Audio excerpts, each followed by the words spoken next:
요한계시록 5장 1절부터 5절까지 말씀 보겠습니다. 4장에서는 하나님 앞에 예배드리는 모습이 나왔죠. 5장 1절에 보면은 하나님 오른손에 두루마리가 있다라고 기록합니다. 그리고 안팎에 뭔가 써 있다라는 얘기죠. 그리고 7인으로 봉하였더라라고 말을 합니다. 이 봉하였기 때문에 누군가는 이 봉한 것을 뜯어야 이것을 볼 수 있죠. 근데 이 두루마리가 안팎에 전부 다 기록되어 있다는 것이죠. 이 기록은 더 이상 비밀이 아니란 얘기입니다. 누구든지 다 볼 수 있다는 내용이 되죠. 그런데 여기서 2절에 보면은 누가 그 두루마리를 펴며 그 인을 떼기에 합당한가라고 선포합니다. 3절에 아무도 없다. 아무도 없다. 이때 이 4절에 요한이 크게 웁니다. 왜 울었을까요? 오늘 이 말씀의 첫 번째 질문입니다. 왜 요한은 울었을까요? 두 번째 질문은 왜 이런 계시를 우리에게 주십니까? 여기 설교약 큰 1번을 보시기 바랍니다. 요한이 울었다는 얘기는 슬퍼서 울은 거죠. 근데 왜 슬프죠? 근데 이 두루마리가 풀어지는 그 순간부터는 이제는 심판이 임한다는 얘기입니다. 근데 심판이 임하지 않는다는 얘기 아니에요. 지금 합당한 자가 없다는 얘기는. 그러면 오히려 우리가 보통 생각했을 때 심판이 임하지 않으면 오히려 즐거워해야 되는 거 아닌가요? 오히려. 그죠? 근데 요한은 울어요. 크게 웁니다. 여기서 하나님의 심판에 대해서 한번 보기를 원합니다. 하나님의 날에 임하는 마지막 심판은 하나님의 심판입니다. 근데 이 심판은 의로운 심판입니다. 16장 5절 6절에 전에도 계셨고 지금도 계신 거룩하신 이여 이렇게 심판하시니 의로우시도다. 그들이 성도들과 선지자들의 피를 흘렸으므로 그들에게 피를 마시게 하는 것이 합당하니이다 라고 말합니다. 그래서 그들이 누구죠? 교회를 핍박한 이 세상 권세들입니다. 교회의 성도들을 공격했었던 모든 세상 사람들을 말합니다. 성도 여러분, 이 시대에 교회를 자꾸 폄하하고 교회를 공격하는 무리들이 있는 것은 성경에 이미 기록되어 있고 그건 너무나도 그건 당연한 사실들입니다. 교회가 큰 힘을 가진 것 같으나 그러나 세상으로부터 공격을 받게 됩니다. 거기에 대한 공격의 첫 번째 이유는 교회가 교회의 생명을 잃어가기 때문에 그런 것이죠. 빛과 소금의 능력을 상실해가기 때문에 그런 것이요. 두 번째는 이 세상은 교회를 싫어합니다. 요한복음 1장에서도 참빛, 생명의 근원 되신 말씀이 이 세상에 오셨지만 원래 창조주이신 주님이 오셨지만 세상이 영접하지 않죠. 그것이 원래 그 기본 틀입니다.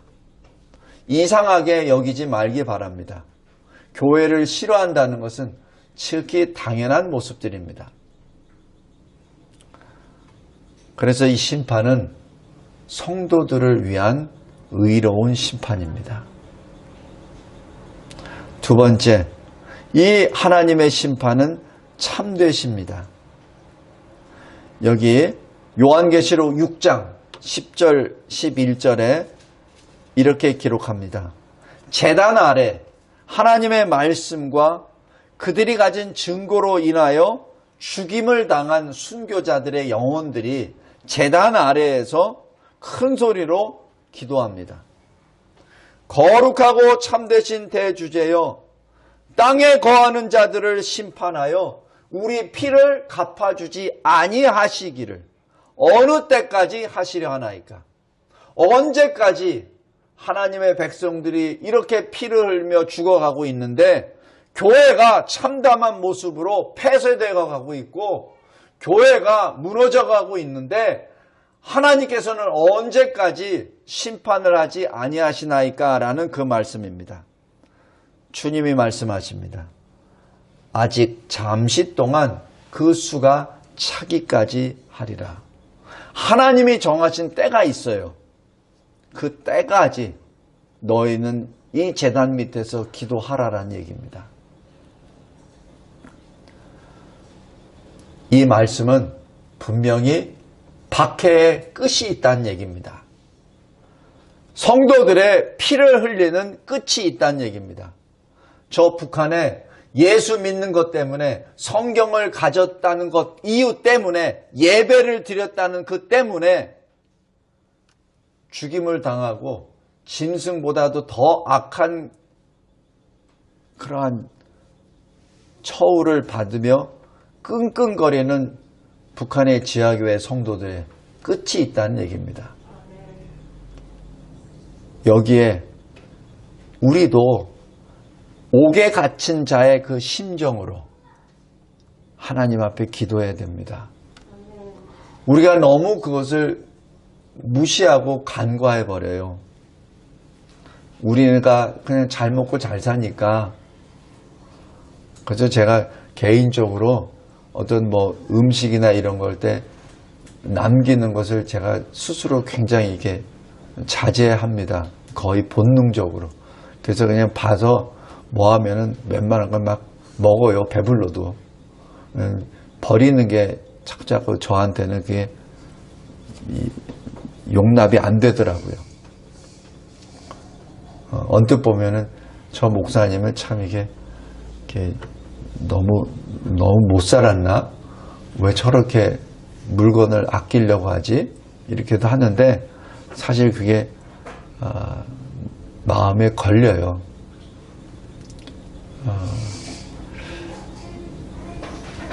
우리 북한 성도를 위해서 항상 기도해야 됩니다. 그럼 지금 어떻게 해야 됩니까? 우리가 할 게 없어요. 할 수도 없고 들어갈 수도 없고 전할 수도 없고 북한에다 뭘 돈을 보내준들 그것이 성도들한테 갈 리도 없고 오히려 핵만 만들어내죠.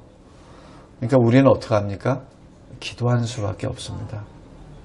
그것이 하나님이 이 민족에게 주신, 대한민국 교회에게 주신 십자가입니다. 꼭 기억하시기 바랍니다. 다음에 세 번째로 하나님의 심판은 거룩하십니다. 여기 요한계시록 19장 2절 보면 음행으로 땅을 더럽게 한 큰 음녀를 심판하사 자기 종들의 피를 그 음녀의 손에 갚으셨도다 라고 합니다. 성도 여러분, 음행으로 땅을 더럽게 합니다. 음행으로 이 나라를 더럽게 합니다. 음행으로, 영과 육의 음행으로, 육신의 음행도 있지만 영적으로 하나님을 대적하는 그러한 악한 무리들이 말과 그리고 행동으로 이 나라를 더럽혀가고 있습니다. 꼭 잊지 말기 바랍니다. 그런데 문제는 이들이 그냥 이 세대로 끝내는 것이 아니라 우리 자녀 세대들을 그 음녀의 길로 계속 이끌어 간다는데 꼭 기억하시기 바랍니다. 학교에서 그 음행을 가르쳐요. 학교에서 가르칩니다. 그거를 시험에 내요. 그러니 아이들이 자동적으로 그 음행을 배우게 되죠. 그것이 동성애고, 그것이 역사의 왜곡이고, 그것이 교회의 이상한 탄압이요. 그리고 우리 하나님이 주신 양심을 더럽히는 모든 일들이죠. 성도 여러분, 꼭 정신 차려야 됩니다. 지금 현재 나타나는 현세 권세자들의 그 음행은 이 시대로만 끝나는 것이 아니에요. 우리 자녀 세대까지 계속해서 오염을 시켜 나갑니다. 우리 부모로서 그것을 잘 봐야 됩니다. 그리고 우리 자녀들을 지켜야 합니다. 하나님께서는 이러한 모든 것을 심판하십니다. 하나님이 이것을 심판하지 아니하시면 새 하늘과 새 땅, 새 예루살렘 성이 우리에게 임할 수가 없어요. 왜냐하면 더러워진 곳에 거룩한 성이 임할 수 없습니다. 거룩한 하나님의 역사가 더러워진 이 땅에 임할 수 없다는 얘기입니다. 그래서 하나님이 심판을 먼저 하십니다. 심판하신다는 것은 청소하신다는 얘기예요. 그래서 이 사도 요한이 울고 큰 소리로 우는 것은 하나님이 심판하시지 아니하신다는 것은, 하나님이 이 땅을 거룩하게 하지 아니하신다는 것은 우리가 다시 새 하늘과 새 땅을 볼 수 없다는 것이요, 우리가 새 예루살렘 성에 들어갈 수 없다는 것이요, 하나님의 백성이 하나님과 같이 살 수 없다는 것이기에 그래서 우는 것이죠.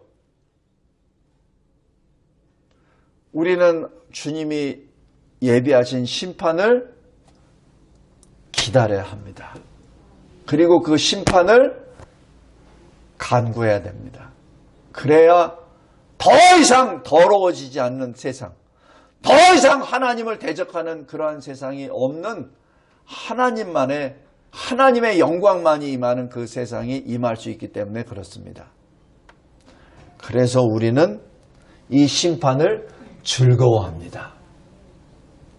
그것이 작은 4번입니다. 요한계시록 18장 20절에 하나님이 우리를 위하여 그에게 심판을 행하십니다. 우리를 위하여 행하십니다. 우리의 구원의 완성을 위하여. 구원의 성취는 2000년 전 십자가에 달려 죽으신 예수 그리스도께서 다 이루었다라는 그 선언으로 성취되셨습니다. 그러나 구원의 완성은 다시 주님의 재림으로 완성됩니다. 그것이 바로 심판입니다. 심판 후에 완성이 됩니다. 그리고 요한계시록 20장 9절 잘 보십시오. 그들이 뭐죠? 교회를 대적하는 무리들이 지면에 널리 퍼져 성도들의 진과 사랑하시는 성을 두루매. 꼭 기억하시기 바랍니다. 성도들의 진이 무엇이죠? 교회입니다. 사랑하시는 성이 뭐죠? 교회입니다. 교회를 포위해버립니다. 지면에 이 세상에 있는 모든 교회를 대적하는 무리들이 교회를 다 포위를 해버리죠. 왜? 없애려고. 그때 하나님이 어떻게 하시죠? 그들을 태워버리라. 20장 9절입니다. 그래서 우리는 핍박이 강해지면 강해질수록 우리는 더 즐거워합니다. 왜 순교자들이 화형틀에 매여서 불이 타오를 때 찬송하는지 아세요? 왜냐하면 이 자체가 이제는 하나님의 심판의 때가 가까이 왔음을 자기 몸으로 선포하기 때문에 그렇습니다. 우리는 두려워하지 않습니다. 왜냐하면 요한 1서 2장 1절에 아버지 앞에서 우리에게 우리의 모든 것을 대언해 주시는, 여기서 대언이라고 하는 것은 법적으로 변호해 준다는 얘기입니다. 주 예수 그리스도이십니다. 주님이 우리를 변호해 주십니다. 그래서 우리는 두려워하지 않습니다. 요한 1서 5장 18절에 하나님께로부터 나신 자, 바로 주님이십니다. 주님이 우리를 지켜주시기 때문에 그렇습니다.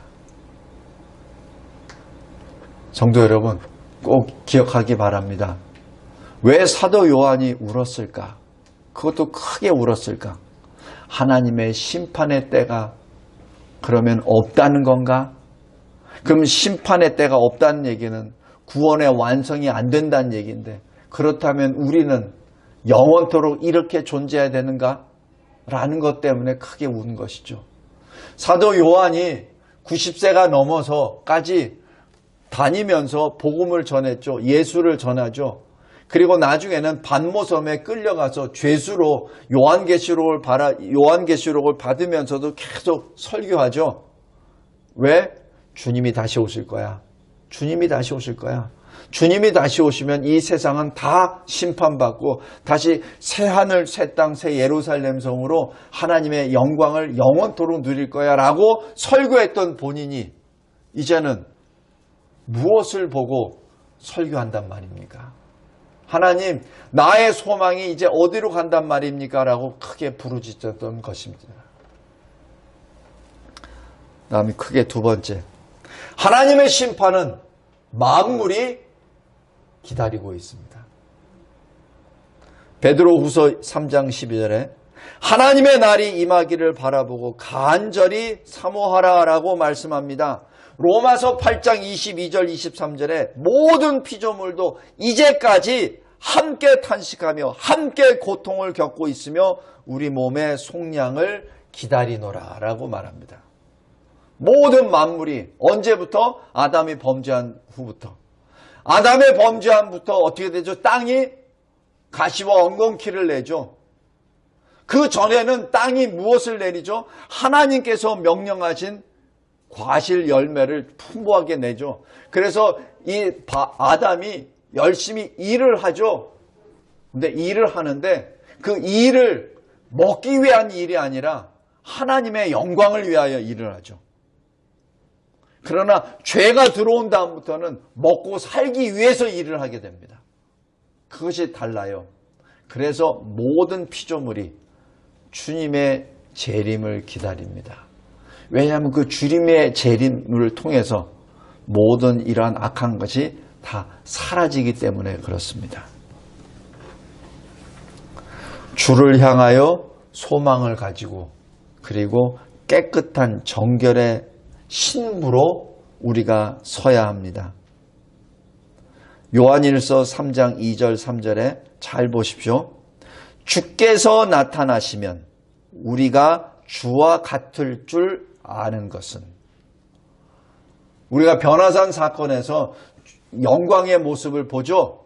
주님과 모세와 엘리야. 모세와 엘리야는 누구죠? 우리와 같은 사람이에요. 우리와 같은 사람입니다.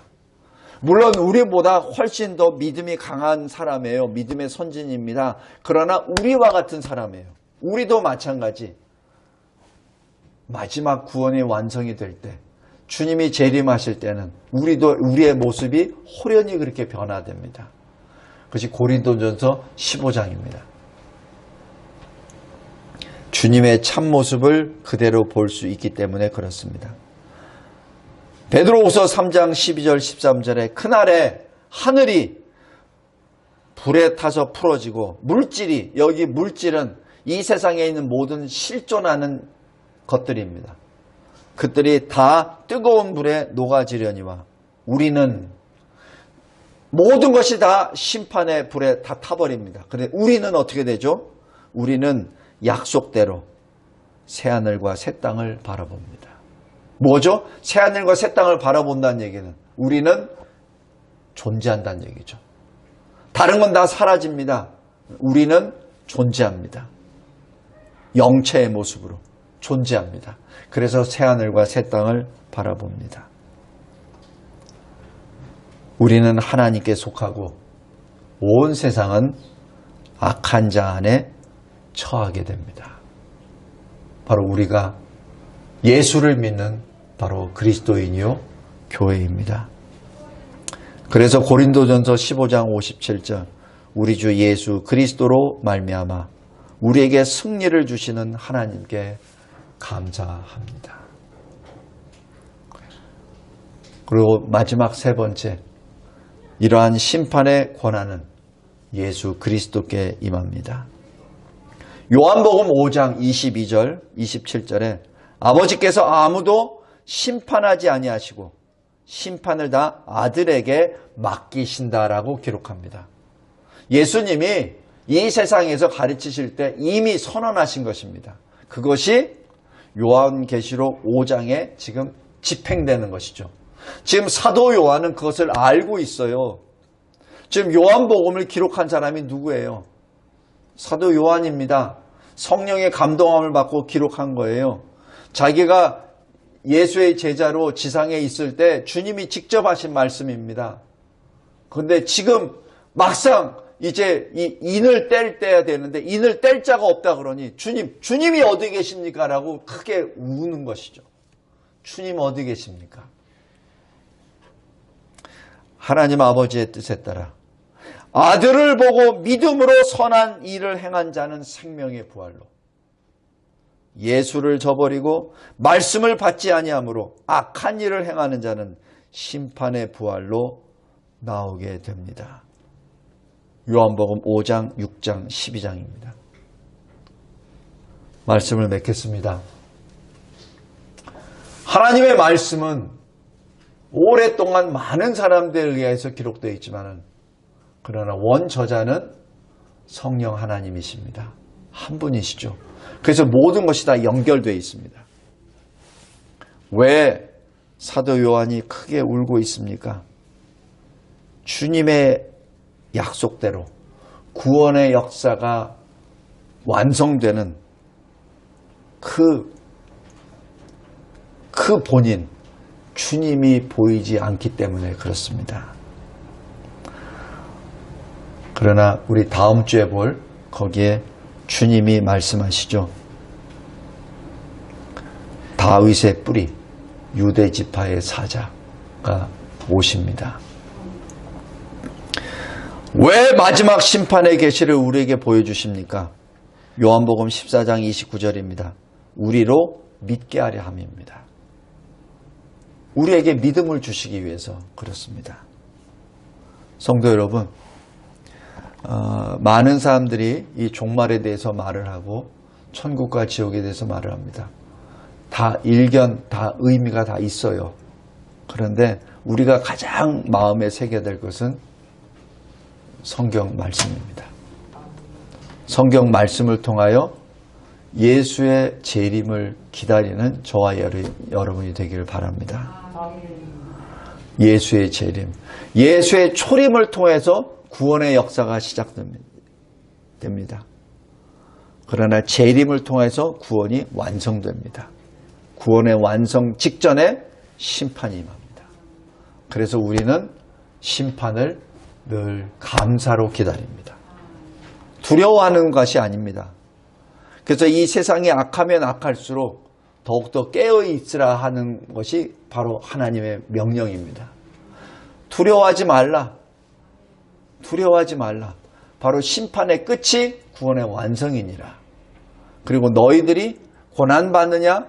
그러나 두려워하지 말라. 내가 이겼노라. 주님이 하신 말씀이에요. 두려워하지 말라. 내가 이겼노라. 내가 구원을 완성하노라. 기도하겠습니다. 하나님 아버지 감사하고 감사합니다.